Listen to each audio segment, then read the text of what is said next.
Ms. Honora Lewis. Mr. Limar. Mrs. Barra.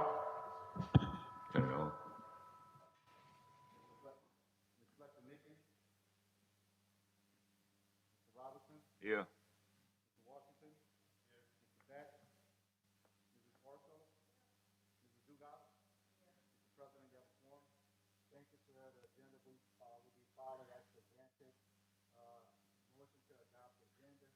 So move.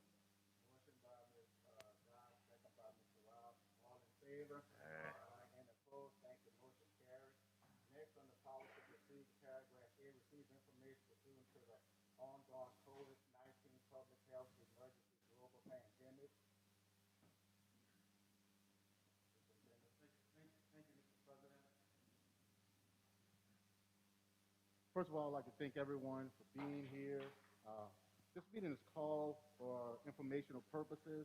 We definitely want to make sure that we inform our board and all of our constituents of the current situation that we're dealing with as far as the COVID-19 pandemic. And also, we want to make sure that everyone is aware of how we're going to proceed moving forward as far as schools are concerned. Special thank you to Mr. John Boudreau. He's here from Office of Emergency Preparedness, Symptom Parish School District. We also have Ms. Penny and Ms. Karen. They're here from Louisiana Department of Health and Hospitals, Region 3. So at this time, I'd like Mr. John Boudreau to come up and speak to you and give you an update as it relates to the status of COVID-19 in our community.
All right.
In Region 3.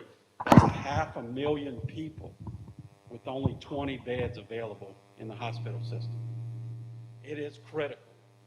Everyone needs to understand this is a critical point in time.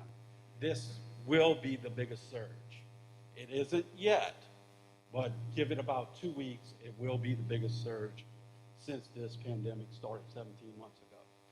So it is really critical. Today's case count, positivity rate, we had 62 today, and that's over the weekend, the positives. Last week we had 157. When we were in the worst conditions last year, we were getting half those numbers. So the numbers has doubled, and they're not slowing down, meaning they're continuing to increase each day. This is going to be a bad one. So everybody needs to be aware of what is going on now. The governor spoke a couple hours ago, so we are all now under a mask mandate. The mask mandate is in place. I do have a copy of the proclamation with me, and I'm not going to go through it, but basically, 5 and up indoors requires a mask at least till September 1st, and it'll probably get implemented even further on September 1st. All the other mitigation measures are not put in place as they were last year, but I do expect if it starts getting worse that those other things will be put into place as well. So with this, I was asked to come today to discuss it. It's a given about the mask. Big concern personally as the Office of Emergency Preparedness is us getting into it, and there's going to be some critical things that y'all going to have to figure out as far as staffing goes, as far as children, what to do with those that, as last year, temperature checks, and all of those items that you already have in place, how to deal with that, because this seems to be a pretty rough one. And you may have a severe staffing shortage with this. The staffing shortages is happening in the hospital systems. So with nurses being sick and so forth, and vaccination is so important. I encourage everyone to get vaccinated, but even if vaccinated, there's still the breakthrough cases that are occurring in the vaccinated to also contract the virus. So all of those things are going to give you staffing shortages as we move through the school year, and we need to make every effort to use the mitigation measures to try to reduce that as much as possible. So that's the information that I'm going to bring to you. I'm going to wave my flag on the vaccination. We have a vaccination event tomorrow at the community center, 4 to 6. There's another one coming on Saturday on Belrose Lane, and I forgot the name of the church, but Rose Hill Baptist Church on Saturday from 11 to 2. So there are a couple of vaccination events. We encourage everyone to go get vaccinated. That is our way out. That is the way out. The only other way out is everybody get infected. And then we hope the strong will survive. That's a bad thing. Getting vaccinated is the way out. So with that, anything else we want? Nope, thank you, we really appreciate it. I'll open up the board, if the board has any questions, Mr. John.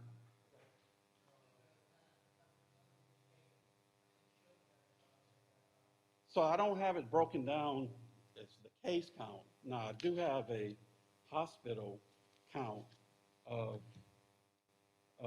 broken down by age. So this is for our region.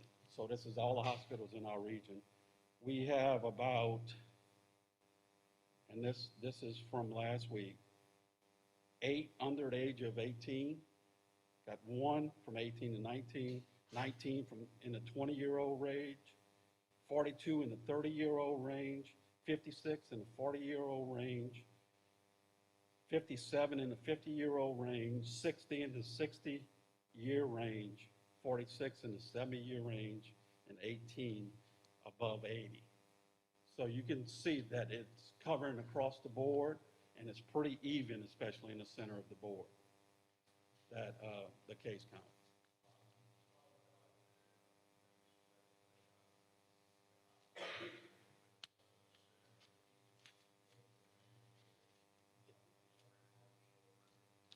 Yes. So 5 and up, it's in a, and I can leave a copy if y'all want it.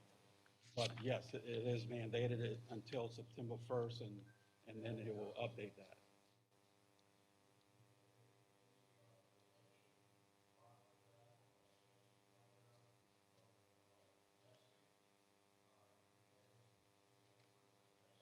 No, sir.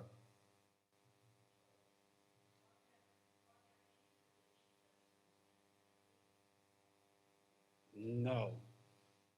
I can only tell you from, this is a steep climb. Unlike the last one that was at the December timeframe, it rolls and it has some peaks. This one is shooting straight up. The slope is really defined, and it is continuing to go up quite rapidly. So, and like you all, I get around and I hear the same thing of so-and-so's got it, so-and-so's got it.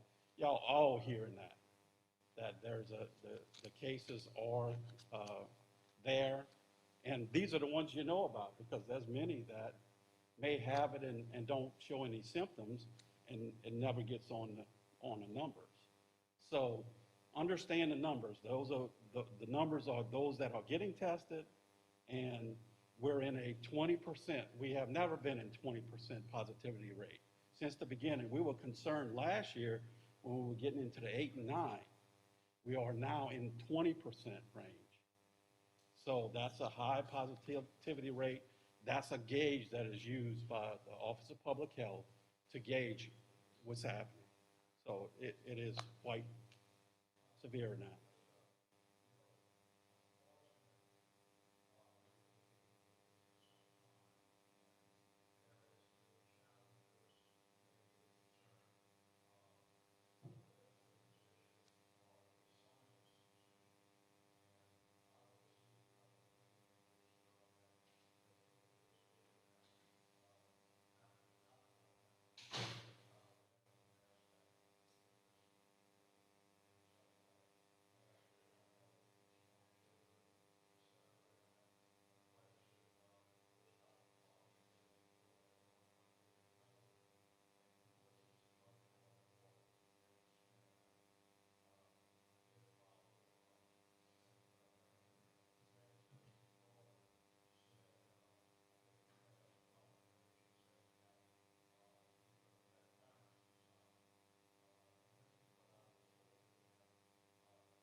Yes, under state law, and it's called the Public Health Emergency, it's revised Statute 29, Section 760. The governor is in charge of a public health emergency, according to state law. And I'll just say what he said earlier, a couple of hours ago. Louisiana is in the top of the United States. The second is far behind us, and I think the second is Florida, but the second is way behind us. You have to take the mitigation measures to be able to try to slow, because if you don't do it, your hospital systems get overwhelmed. And there's folks sitting in the ERs now that can't get a room. So when all of that occurs, when your hospital systems can't provide service, it affects everyone. So if you get in an accident on the way home, you can't get in because the ER is full.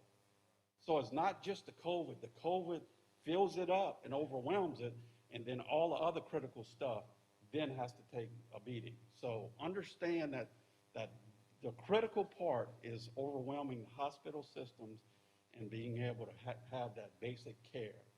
So taking the mitigation efforts helps reduce, hopefully slow it down enough where the hospitals can survive with what's going on right now. You're trying to get it low enough where you don't have everything outside the door. And we would hate to get into a MASH system in the hospital system, but we don't know what's going to happen if they continue to happen.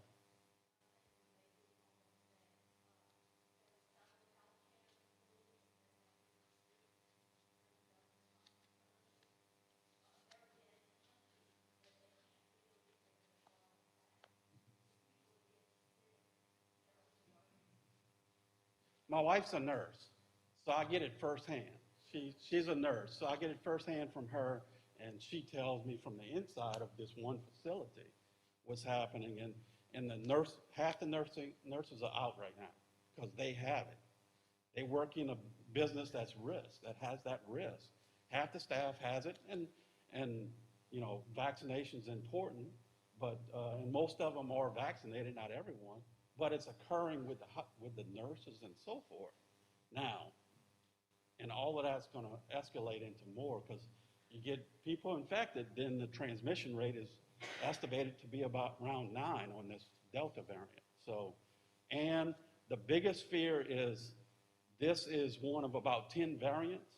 The longer it sticks around, the bigger chance it has to mutate again into another variant that no one has protection against, and you don't want a mutation that is totally resistant to the vaccine. Then we have to start all over again. So it is important for everyone to try to take as many steps as possible to get this under control. The only way out is vaccination. We have to encourage people to get vaccinated, and we have to get to that herd immunity that way. Because if we infect everyone, we are in trouble.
And I agree. Y'all do have a challenge, and I'm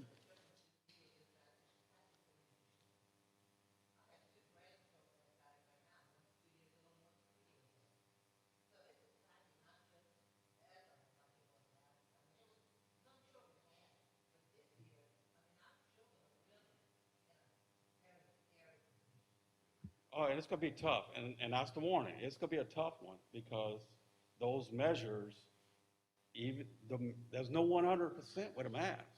It's a mitigation measure to try to help prevent, but it doesn't mean that you're not going to get it just because you're wearing a mask. There's the other things, sanitation, touching the eyes, and all of those things can still occur, and they can still get it. So you want to encourage everything, but it's still no guarantees that you're going to prevent everyone from getting it. So it's a tough challenge, and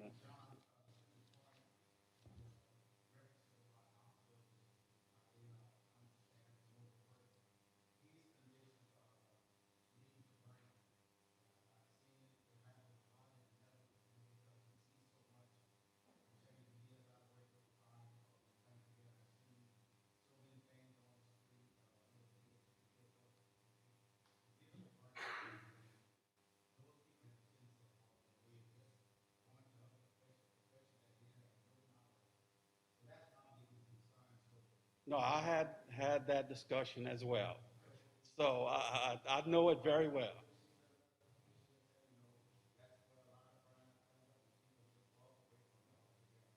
Right.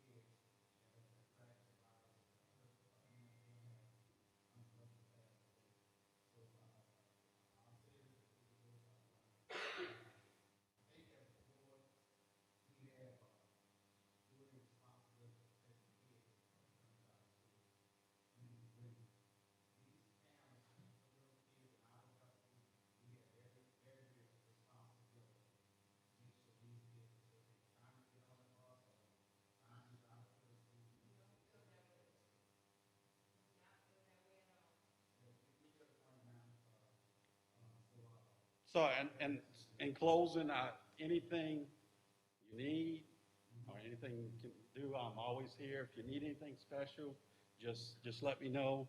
If there's any request for anything. Yep. I'm not saying I can get it, but I can certainly try to get it. And so we'll keep the open lines of communication. The superintendent and I usually speak when something comes up. So we'll continue that. And if y'all need me, superintendent can get me. So thank y'all. Thank you, Mr. Boudreau. And also, I want to comment, Mr. Boudreau and his office has been extremely supportive of our work. We have been in constant communications, sometimes on a daily basis, on the weekends, after hours, and he's been very, very helpful, not just during the pandemic, but also during any emergencies, during our bad weather days, hurricanes, so on and so forth. So I'm glad that we have a working relationship with our Office of Emergency Preparedness, and I look forward to the working relationship in the future. Also would like to let our parents know, let everyone know, that the school system was not identified as a super spreader, meaning that throughout the entire year last year, there were no identified cases on our campuses where students spread the virus from student to student while under our care. No student cases from student to student while they were under our care. That was not identified last year on our campuses. We were able to mitigate this problem and continue educating our students just as our parents required us to. And I'm very, very pleased and very, very excited about the upcoming school year and very pleased about the work and the dedication of the educators in Assumption Parish. And I look forward to this year as well. Again, no student-to-student transmission was identified on any one of our campuses last year. We did have, obviously, COVID cases throughout the year, but we could not identify because of the mitigations that we had in place.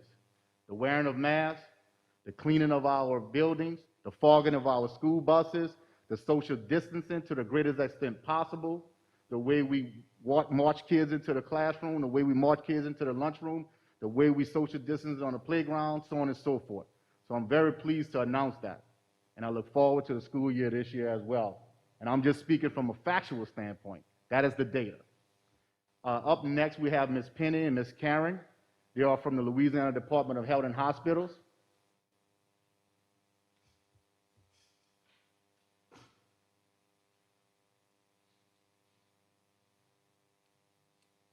Hey y'all, my name is Karen Pitts. I'm a public health epidemiologist for the Louisiana Department of Health Infectious Disease Epidemiology Section with the Office of Public Health for Region 3. I'm stationed in Thibodaux, along with Penny Cunha, our hospital nurse coordinator, who you may all be familiar with already. Sure. Yeah, sorry.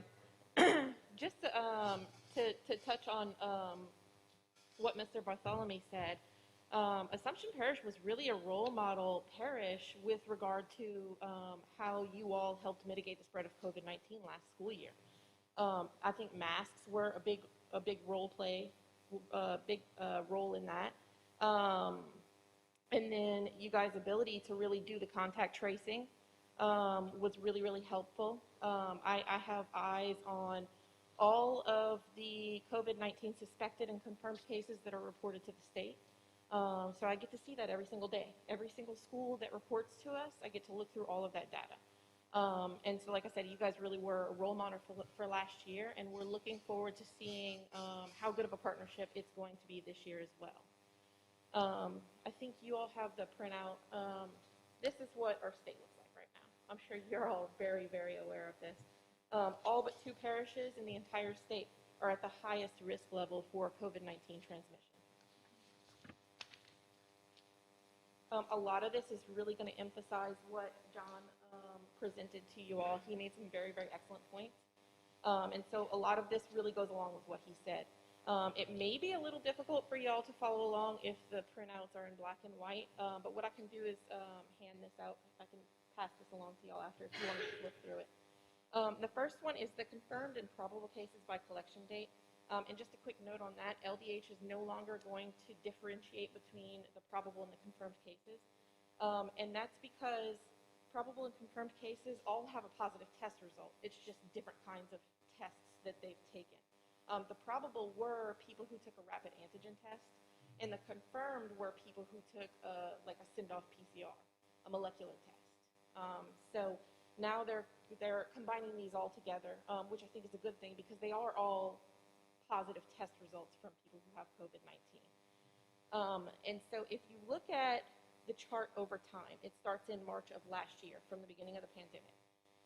You'll see the fourth wave, the epidemic curve, and then it dies down a little bit with the phase 1 implementation.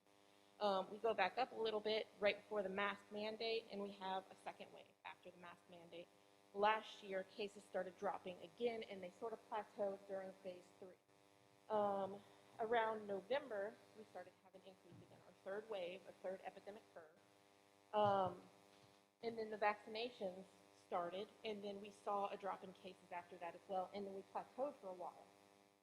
And now, of course, we are in our fourth wave due to the Delta variant, which is very, very transmissible, very dangerous. And we've already surpassed the number of cases that we had at the very peak of every single one of the last waves that we had. We've already surpassed that, and we're showing no signs of plateauing or going back down at this point.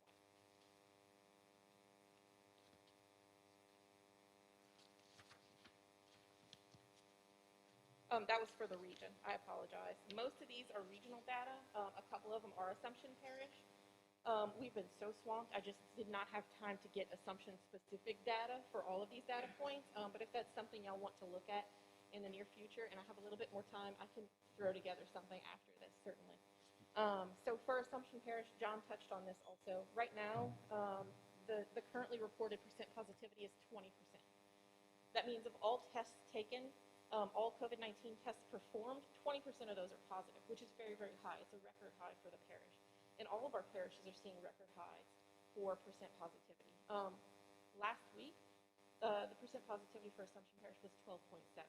That's a 57.48% change from last week to this week.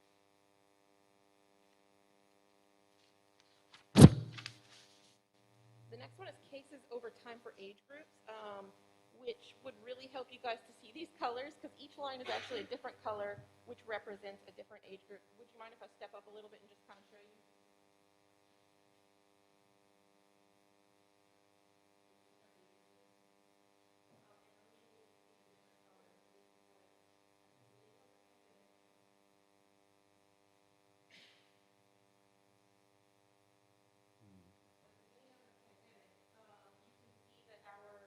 Our 50 to 59, 60 to 69, and 70 plus age groups had the most cases. They were the most affected by COVID-19. And then you see kind of with each wave, each epidemic curve, you can see them kind of drop down. And with each new wave, each epidemic curve, it kind of changes a little bit. The age groups that are affected change a little bit. Right now, for the first time since the very beginning of the pandemic, the most affected age groups are our younger age groups. That's the 0 to 4 years old, the 5 to 17 years old, and the 18 to 29 year old, with the 18 to 29 year olds being the most affected, and the 5 to 17 year olds being the second most affected out of all the age groups. And these include all the school-age children. And we know that anyone 12 and under cannot get vaccinated right now. So it's up to other mitigation measures. It's up to the rest of the community, our people who are 12 and up, to get vaccinated, to do it for those who are around us, to protect our communities and our families. And again, that's regional data. It's not statewide data. The next page touches a little more on the hospital bed usage. As John mentioned, the first one is the ICU available beds, and you can see how over time, this is March of last year to Friday, this last Friday. And you can see how it varies. It goes up and down over time. And then over the last couple of weeks, you can see that we have, with ICU beds and medical surgical beds, we're at an all-time low with regard to hospital bed capacity. And I'm not gonna ramble on about that because you all discussed it with John quite a bit already. The next one is hospitalization and ventilator usage as well. These are for COVID plus hospitalized patients, not just general bed usage. These are COVID positive. And again, you can see the trend with the first wave, the second wave, the third wave. and then we're in the fourth wave, and we are not going back down yet. We've already peaked higher than the first wave with regard to COVID-positive hospitalized patients, and we are at a very, very clear increase with COVID-positive patients on ventilators. We are almost up to where we were peaking over here in the very beginning of the pandemic with regard to COVID-positive patients on ventilators. These are hospital beds available and in use by LDH region. You can see this doesn't really have numbers, it's just kind of color-coded here, but region 3, the yellow are the beds in use, the blue are the available beds. So there's a very small number of available beds compared to beds that are currently in use. These are cases and deaths by race in Assumption Parish. So the black population make up 42% of the COVID-19 cases currently. The white population make up 58% of the COVID-19 cases currently. With regard to deaths, it's very, very close. There are 19 deaths in the white population and 18 in the black population. So that's 51% for white and 49% for black, which is very, very close.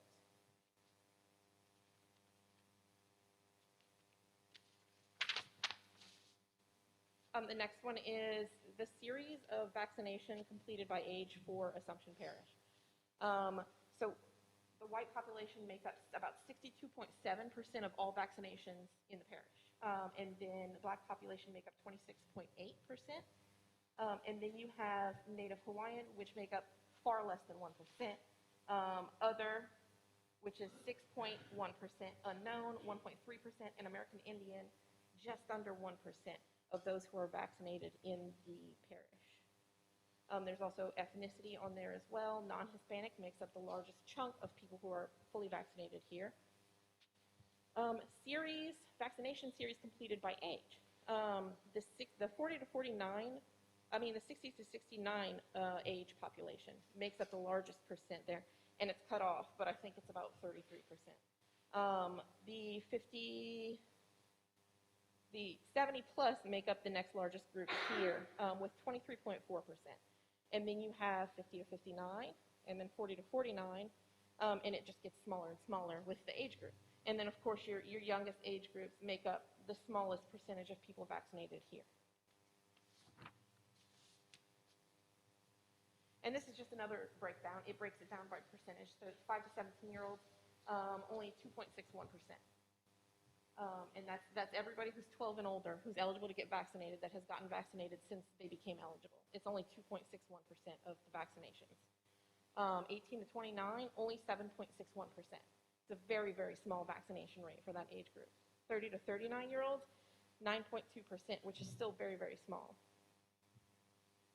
It gets a little bit higher as the age groups get older, but generally each age group is a really relatively small percentage.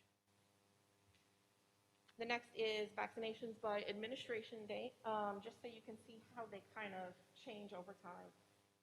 And once we identified the Delta variant and realized that it was causing the fourth wave, you can see how the vaccines initiated. This is people who received a first dose as of late. It spiked pretty high right here. And so we should start to see this line of fully vaccinated people, as long as they're getting their second doses, we'll start to see this go up as well.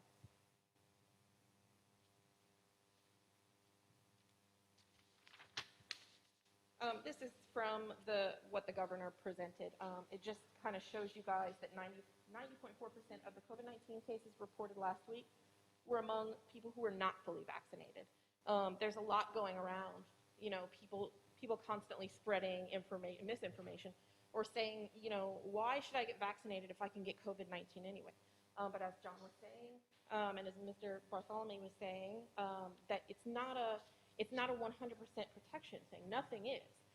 Just like a seatbelt or brushing your teeth or birth control, it's not 100% effective at preventing any negative outcome or undesired outcome. It's one tool that we can use in combination with other tools to really stop the spread of COVID-19 and protect our communities. It's one tool.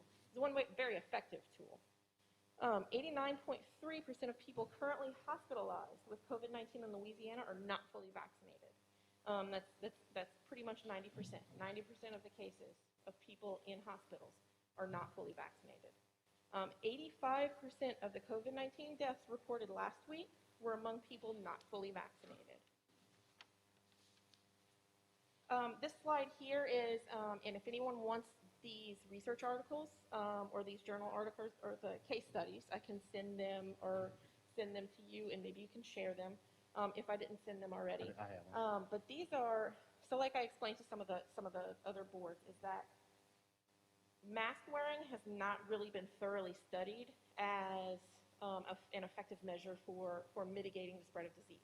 And that's just because we've never had a pandemic like this in which we've had to study something like mask wearing. And so now that we do, there are lots and lots of preliminary studies. There are lots of case studies. And this is a list of various ones. In several of them, it's 70+% effective in mitigating the spread of COVID-19 in these different settings. So it's really interesting to read this. And I think you mentioned something earlier about people bringing up that mask wearing could potentially be dangerous to some children. And like you said, that there may be some research preliminary on that. There may not be. But I think that the evidence, just the preliminary evidence on mask wearing alone, shows that it's far more effective than it is dangerous for anyone. Unless, of course, you have underlying health conditions. If that's the case, we don't recommend people wear them if they have certain underlying health conditions that would prevent them from wearing masks. And just some key points are that the wave has already surpassed the last wave that we had, the largest wave that we had. We've already surpassed that. This is the largest wave of COVID-19 we've had since the beginning of the pandemic. The state is requesting disaster medical assistance due to medical and nursing shortages, which John touched on earlier as well. Fully vaccinated people experience 25 times reduction in likelihood of hospitalization or death from COVID-19. So people who are fully vaccinated are 25 times less likely to be hospitalized or die from COVID-19 if they catch it. The Delta variant is at least 2 times more transmissible than the original strain of COVID-19. It's very, very transmissible. 8 times, or about 80% or more, less likely to contract COVID-19 in the first place if you're fully vaccinated. That means you have at least an 80% protection rate if you're fully vaccinated from the Delta strain of COVID-19. However, if you do contract it, this is why we want to make sure that people are taking the other necessary measures to stop the spread. If you do contract it, you can still spread it the same way that an unvaccinated person could spread it. So we really want to stop people from getting it in the first place. And the Delta variant is a game changer. Don't brush off any symptoms at all. You have a headache, you have a scratchy throat, you have an earache, you have what you think is a common sinus infection. Get tested because you don't know where your exposures may have come from. And people are so used to looking for things like shortness of breath, cough, extreme fatigue accompanied with some other symptoms. But we've seen a lot of cases of people with the Delta variant who have had some very, very just common symptoms, and they brushed it off. And they said it's just a sore throat, it's just a sinus infection, it's just a cold, and they had COVID-19. And at that point, they had been around other people, they had been to events, they had been in groups before deciding to get tested, and so they've spread it to other people. So we just want to make sure everybody's very, very vigilant with symptom monitoring.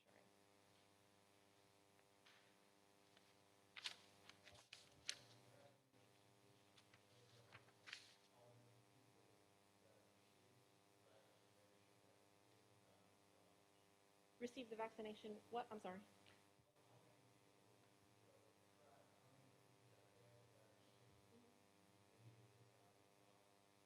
COVID-19 vaccine breakthrough cases. We are tracking those, and our state epidemiologists have let us know that they do finally have enough data to where they're going to be able to share that information with everyone. So it's going to be on the LDH COVID-19 dashboard very, very soon, and you'll be able to look at them on there. I don't know if it's going to be broken down by parish yet, just for privacy reasons, but certainly by region. You'll be able to see the COVID-19 vaccine breakthrough cases. Just one reminder, make sure you press your microphone because audience, they can't hear. So when we speak, just make sure your mic's on. I am now. Okay, having said all of this, a person can come to school that is asymptomatic and not even know they have it and end up spreading. Thank you. Yes, accurate. And actually, it happens. It happens quite a bit where, we get a phone call from the school and they say, we have this positive teacher, we have this positive student, and we need to know how to do the contact tracing. And what we try to do is we try to identify if they are the index case or the first case in that group or that setting, or if there's someone else in that classroom who was there with symptoms who didn't know that they had COVID-19, or someone else who was in that classroom or that setting who didn't have any symptoms at all who could have been spreading it. So it's a lot of work to do the contact tracing, to identify what the index case was in a lot of those situations. In opening, y'all were very, very good partners last year with doing all of that. I mean, y'all were amazing. And so I think it's going to be the same this year. I think we're gonna fare well with Assumption Parish. And just for clarity, when we start talking about in the classroom setting, that is what I'm referring to when I say we really couldn't identify student-to-student interaction as it relates to transmission. Now, outside of a school setting, obviously when kids interact, I'm pretty sure that there are some transmission, but we're talking about in the classroom setting, where students are seated, students are social distancing, and they are wearing masks. So I just wanted to clarify that. Yeah, we always try to identify where the transmission actually occurred. Was it students who were sitting next to each other in the classroom? Was it a teacher who walked around the classroom and accidentally coughed near a student? Was it an extracurricular activity where the students who were in the same classroom actually shared the extracurricular activity, and that's where they spread it to each other, but not the classroom? And so a lot of the cases that happened here did happen, like you said, outside of the classroom. They didn't happen in the actual classroom. Any other questions for Ms.? All right, thank you, ma'am. We appreciate your time. Before we decide, Mr. Honore, to go into executive session or close out the meeting, I want to make note that Mr. Claymore, talking from an employee standpoint, we had 197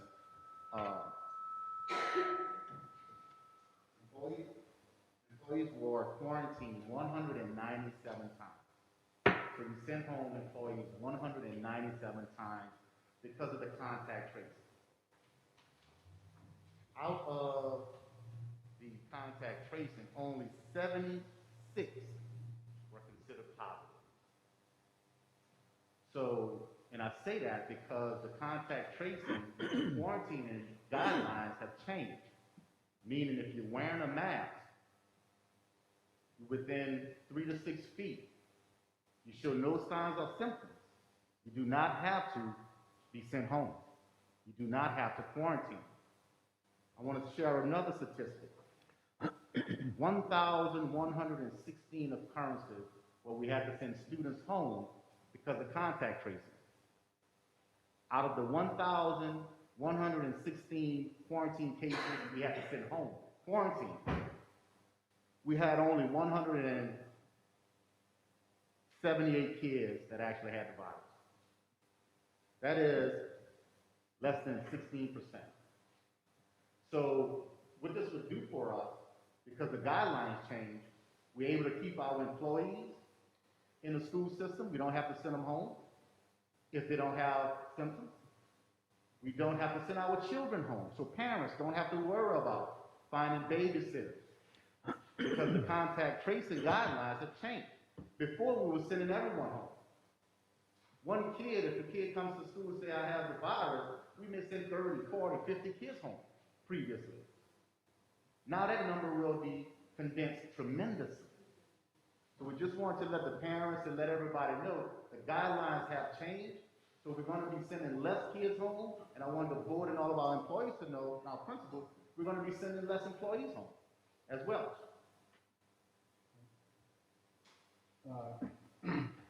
Next on the paragraph, we discuss the ongoing COVID-19 public health emergency, global pandemic. In addition to the status and strategies concerning academic and administrative operation under this extraordinary public health emergency, such discussion may be held in executive session and possible Louisiana Revised Statute 14:17, paragraph 8-5. Before we do that, Mr. B, I have a comment card right here from Courtney Bassett. It's good. And from the organization Parents Voice. Good evening, Ms. Thank you, Courtney. Come on up. Courtney. My name is Courtney Baptist. Y'all don't know me. I have 4 kids.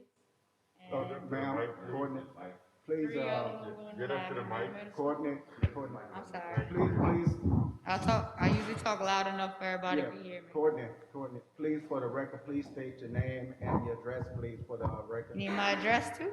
Yes, ma'am, All right. please. Courtney Bat, 222 Oak Street, Lavendaville, Louisiana, 70372. I live 37 seconds away from that school. I have been an employee for 4 years, and my children have been in the school system for 7. I know a little bit about what I'm talking about, and first of all, before I address what I wanted to say in relevance to what the agenda was about, I sure would like to say and remind everybody what a virus is and why everybody has to take a flu shot every year. A virus is an ever-changing, learning, growing thing. That means it enters your body one time, and then it learns your body. And the next time you get it, you're going to get a different strain of it. Coronavirus is not going nowhere. I'm so appreciative. We had 2 professionals here to say how dangerous this is for our children 12 and under that cannot be vaccinated. I think it's a no-brainer that kids 8th grade and under be on hybrid instead of the high school kids, or find a super incredibly better virtual program, because the one we had this year was pathetic. More than pathetic, it was a joke. They didn't even have writing for 1st grade. And every time I called, God bless Mr. Boggage and Mr. Stevens' heart, they helped me as much as they could, but I had 0 help still. And the position I've been in, and as a parent, I feel like I should have been able to figure it all out for all 4 of my kids. So if I failed at that, I know there are hundreds more that did, or however many we had. And I would like to say to Mr. Beck, you would like the parent support. Parents would appreciate the support of everyone instead of being blinded, kept in the dark. School starts Thursday. Today's Monday. Y'all told us Friday and didn't give us an agenda. Nobody knows until now what we're talking about. And they saying it's spiking. There's no climb. It's spiking. This man's wife is a nurse. She sees it firsthand. 20 beds. They fill up and my baby gets it. You're telling me my baby's life ain't worth it? And I do want everybody to understand that we have an extreme teacher shortage, especially in the Lavendaville area, to a point where they're about to put almost 30 kids to only 2 teachers. Do you understand that a 20 by 30 classroom can only have 16 kids if they can remain seated? And I'm telling you right now, 2 of my 4 kids cannot. They have ADHD and it's severe. If they stay seated, they can have 1 teacher and wear their masks, and maybe nobody will never catch it.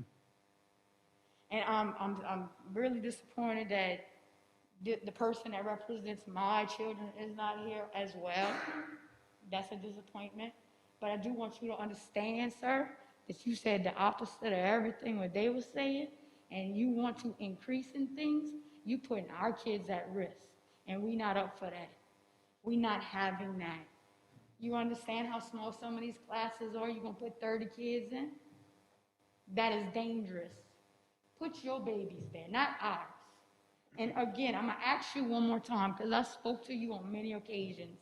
The next time you speak to me, please do not speak to me as a parent that you can get over with emotions. Because I am extremely intelligent. I know how all these schools work. I walked 3 of them and worked 3 of them. My sister just left because of how tragic everything is. And I want y'all to take information from Labadeville Middle School and gather the data. Speak to the teachers that's going and why y'all have such a shortage. Ask them why they left. Gather that information and do what you need to accordingly. Ask other parents other than me how they feel about sending their kids to school. Because like I said earlier, I couldn't control my mouth. I feel like I'm sending my kids to jail. They are not safe. They are not safe at all. And I'm not the only one that feels like this. And I get former students, current students, employees, friends, parents, hundreds of parents that catch me and say, girl, keep talking, keep saying something. Nobody's changing. Nobody's going to fix nothing. Courtney, So just keep saying it. Courtney, Every Wednesday. Courtney, your 5 minutes had expired, but I can give you a motion to extend if I get a motion. And to I just, extend. wait, one more thing, please. One more thing, please. Nobody can tell where COVID is given from COVID. And when something was said that there's no cases, that it was spread from one person, there was an administrator who gave it to half his teachers, who then gave it to half his kids. Y'all can't pull wool over everybody's eyes, and y'all are not more intelligent than everybody in this room. Thank you. Thank you.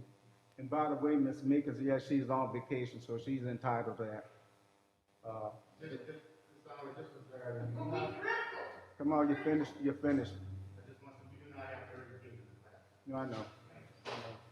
So do we have anybody from the academic or administrative operation need to address anything?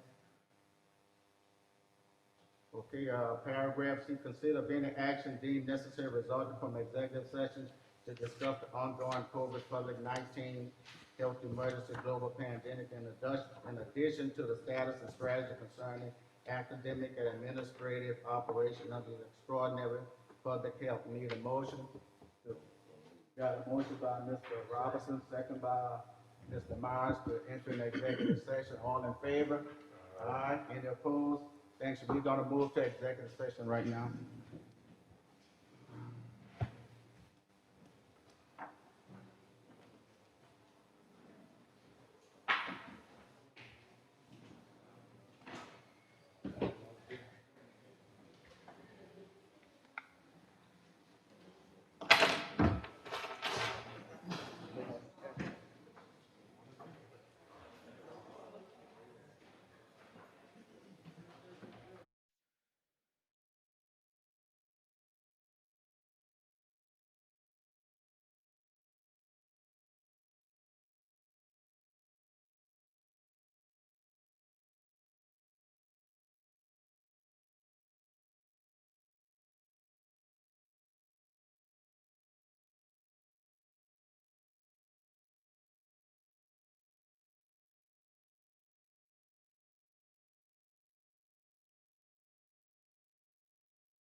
The motion to return to open meeting.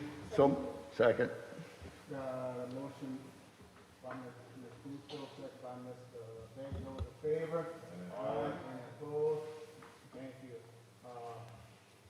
There's no action to be considered from the executive committee meeting we just went to, unless Mr. Superintendent would speak to anything regarding the opening of the school. I just would like to, first of all, to thank the board for open discussion. Extremely important that we keep our children and our employees first.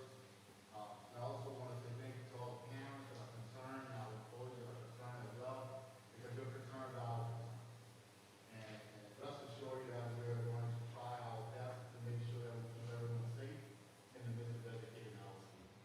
That's the number one goal. And we have measures that we put in place to do that. Those measures have been proven to work in the past. We will continue those measures, but we also take into consideration all of our students as far as the health needs are concerned and our employees as well. So thank you, Mr. President, at this time. I have no further comments. Thank you very much. Any other comments, announcements? Hearing none, motion to adjourn. Motion by Ms. Barrow, second by Mr. Washington. Those in favor? Aye. Any opposed? Thank you. This meeting is closed. Thank you very much.